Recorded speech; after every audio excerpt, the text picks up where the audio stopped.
Okay, I want to start by giving a bit of a disclaimer that I am a bit of a Kojima shill. A big chunk of my favourite games are made up with just the Metal Gear Solid franchise. I'm that annoying guy that every time somebody mentions a good boss fight brings up Psycho Mantis and Screaming Mantis, which of course everybody loves. They sort of are my benchmark for good boss fights though. However, I do have some criticisms of Death Stranding 2, but that's mainly because I criticise the games I care about more than the ones I don't. So let's just jump into it, starting with the opening of Death Stranding 2. I thought it was fantastic. It set a great atmosphere from the get-go. It almost felt as if the beginning of this game was the end of the last game, if that makes any sense at all. I felt invested straight away. The scenery, the music, the credits rolling, and then just getting straight into some gameplay I thought really worked well. It almost just felt like a continuation of the last game. And the choice of music was spot on. I haven't been able to get that song out of my head since I first heard it. It's definitely up there as one of my favourite starts to a game. And let's get into the story. It was pretty good. It kept me intrigued throughout the majority of the game, often making it tough to get into any of the side content because I wanted to know what was going on, which is both a gift and a curse. I will say, however, that I didn't find it quite as good as the last game, but a lot of that probably comes down to the fact that a lot of the big questions were answered in the previous game. I still thoroughly enjoyed it though. Now for the characters, I quite like them all. I had no issues with them. They're all on the nose, very much like all his previous games. But I quite like that because I am terrible at remembering names, so it works out for me. All of the characters, both new and old, are all likeable. Something that Capcom could probably learn from. They accompany you on a journey, they experience the highs and lows with you. Something that Kojima's always been good at. He'll have you laughing 1 minute and crying the next. For instance, you'll be laughing at Johnny shitting his pants and being left naked 1 minute, and then the next you'll be about in tears watching Otacon grieve for Sniper Wolf. In this there's similar ups and downs. 1 minute you're dancing and singing with Dollman in a spa, and the next you'll be watching the tragic tale of how Dollman did in fact become Dollman. So the next thing to touch on will be the meat and potatoes of the game, the delivering and the traversal of the landscapes. And this is where my first major criticism comes in. It all plays wonderfully, the new tools are great, it's all good in that regard. The issue I had was the landscape didn't incentivise me to use all of the tools that I had, and I mainly ended up just using the truck because it just seemed like it could do everything. Outside of a few express deliveries, I didn't have to build any of the zip lines or other tools really to get any of the S ranks, which most certainly wasn't the case in Death Stranding 1.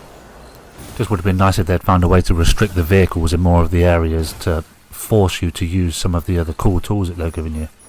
Now, I don't want anyone getting it twisted, I've still really enjoyed it, but I just think they missed a trick.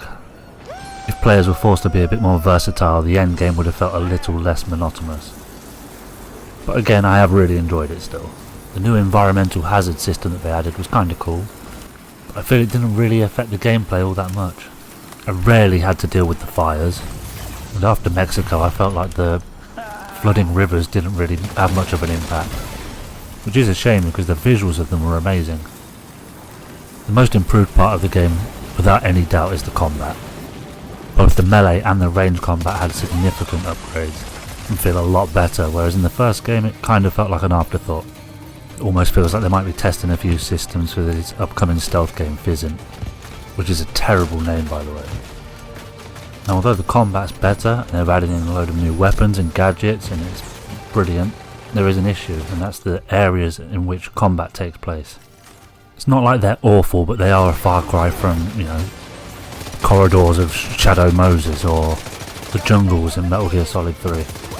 The wide open spaces and tents just don't lend well to stealth gameplay. Of course, this is only applicable to the human enemies. Now I've got to speak about the ghost mechs.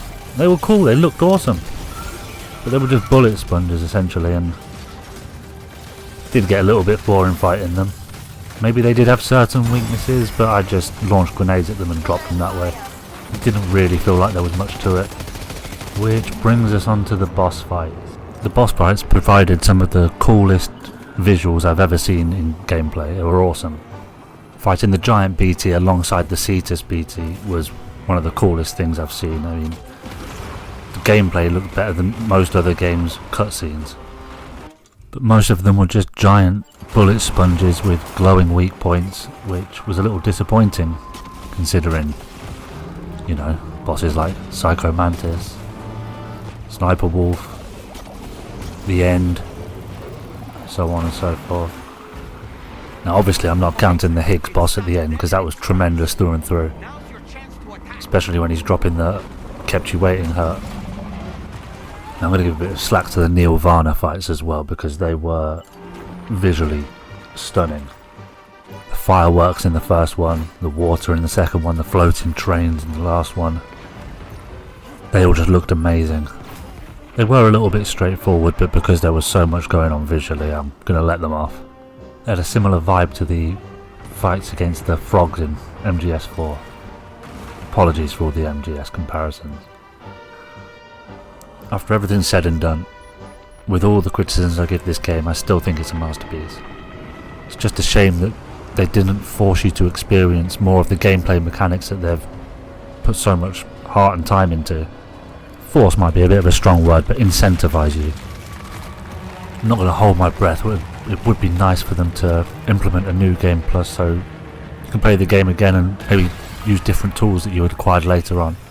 Now, I'm not really a fan of giving a game a score out of 10. But if I was put on the spot and forced to, I'd probably give this a 9. The soundtrack, the visuals, the characters, the story were all awesome. The combat and the gameplay were both awesome as well. I just feel there were missed opportunities to get the players to really explore some of the incredible mechanics that they've got in the game.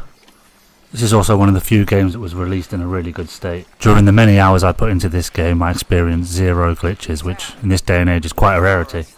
And with that, I'm going to conclude this terrible first review I've ever done. Thank anybody that managed to get to the end of it. I appreciate you, all 1 or 2 of you. Just make sure to keep on keeping on.